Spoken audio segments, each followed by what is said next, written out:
Will you tell us who you are? Like my name and stuff. Yeah. I am Alec Wallman. I'm a actor, singer, songwriter, poet, dancer, painter, poet from Connecticut, and I'm in this beautiful city today to talk about my tour, the Savannah Spooky Ghost Tours. And what are we doing here today? Um, I think we're here to really promote my business and gain attention and attraction to it and sort of spread a message of love and happiness that I'm so eager to give. And, I just want to make people happy. So, I figure why not make it a video trying to make people happy, because I like to make people happy and make them smile. And I like to make them laugh and chuckle a whole bunch. What made you get into this field? It's a long story, is what I call it, a long story. I would say, so I had just gotten out of school at UMass, that's University of Massachusetts, and my parents said, "Oh, I think we're gonna move down to Savannah." Yeah, move to Savannah. It was my mom and my dad talking, and I said, "Okay, I guess I should come down with you." I wasn't necessarily ready to get away from them yet, so I decided to come down here with them, and we got a house over by River Street, and let's see. The first job I got down here. So I was walking. I was sitting on River Street. I was sitting on a bench, right? And this woman comes up to me. She hands me a $20 bill, and she says, "Keep doing what you're doing. I like what you're doing. I have faith in you." And I go, "Okay, it's weird, but the next day, other guy, $25 bill. Hey, I like what you're doing. Keep doing what you're doing. I have faith in you." Then the next day, and then the next guy, and then the next guy, and soon I was accruing this great wealth of money. And at the time, I didn't necessarily know why they were doing that, but now I look back and I know that they saw something in me, something that was great, something that would help the city,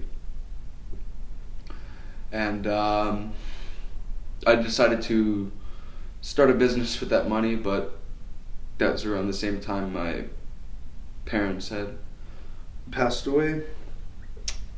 Would you mind me asking what was their cause of death? Paranormal activity.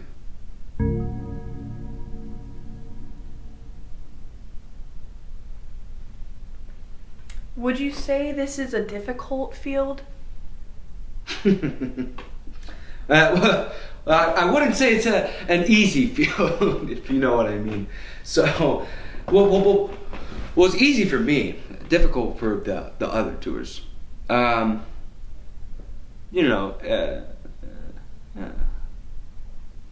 It's not very difficult, no. How do you feel about the Ghosts and Gravestones tours?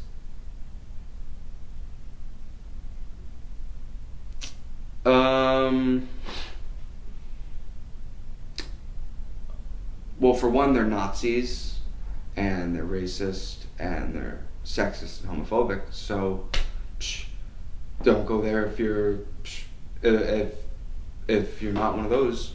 So, I wouldn't want to give them my business.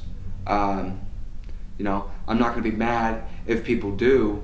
It's a free country. People can do what they want.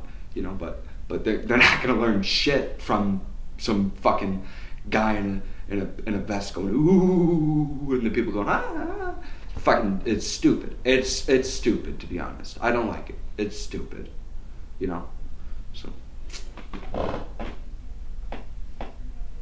Why do you think you're lacking in business?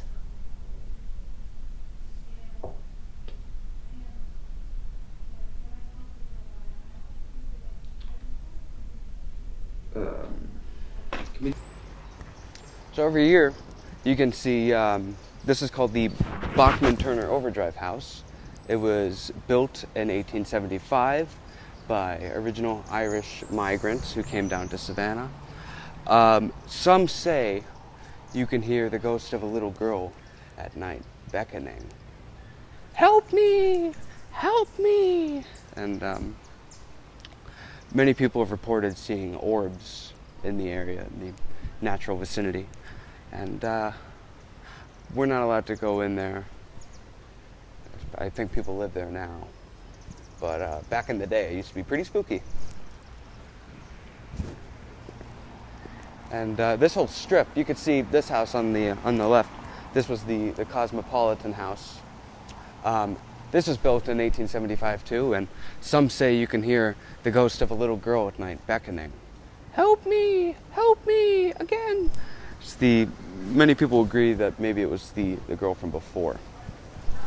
So.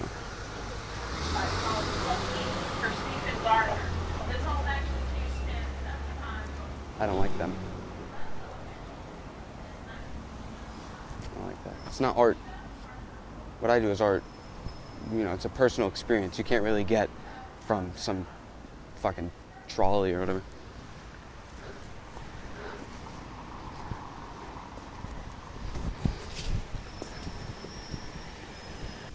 So over here we have the Wayne Mansion. It was established in 1813 by migrants and hard workers who came down here. Sadly, the owner was a Confederate, and nowadays people don't necessarily look too kindly on that. But, you know, history's history. Oh, hold on. Hello? Hi, I'd like to make a reservation for your spooky tours. Okay, can I get a name for that, please? Yes, Samantha. Just let me put you in my schedule. Yep. It's Samantha. Suck my hairy balls. Oh, no. Okay. We get a lot of spam calls a lot of the time. Usually I try to ignore them, move on, you know. It's hard because we're trying to get business and we have to put our number all throughout the city, and, you know, it's just bound to happen. So, moving on.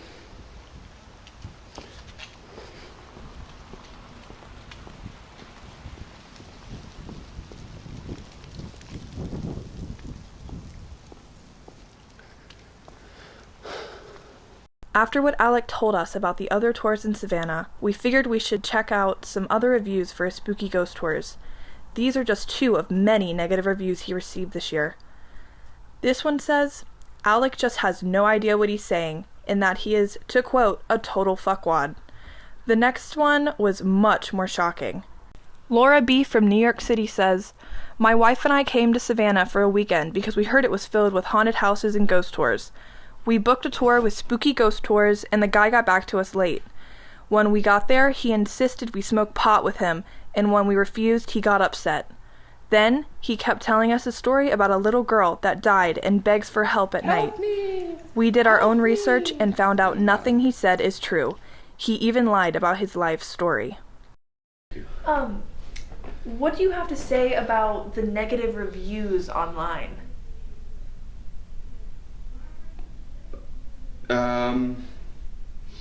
You know, people don't want to hear the truth. They don't want to hear my truth. They don't want to hear the actual facts about what happened in the city. They don't want to know what it's like to live in Savannah. They don't want that real, raw Savannah experience. I think people just want to, you know, crawl away in their little hole and cry about it, you know, and that's fine, because they're gonna miss out on something great. And I tell myself that every day when I wake up, and you know, it just sort of affirms me, and it helps me to, you know, remember that there's a lot of quite frankly, they're just negative Nancy's. So. This person said you make up your stories on the tour. Is this true? No. That is not true. I'm not a liar. I do not do that, no. Are you lying to us right now?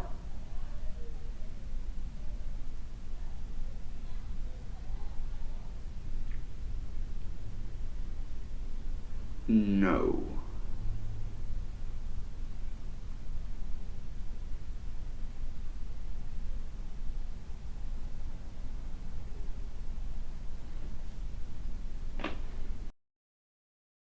We were beginning to see a new side of Alec, a threatening side.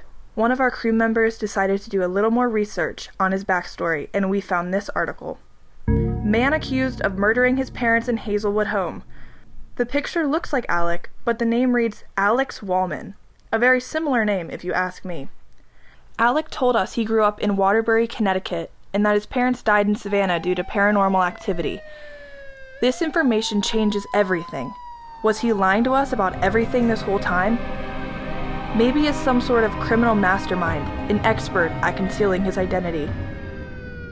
Maybe he had us all fooled. The world may never truly know who Alec Wallman truly is.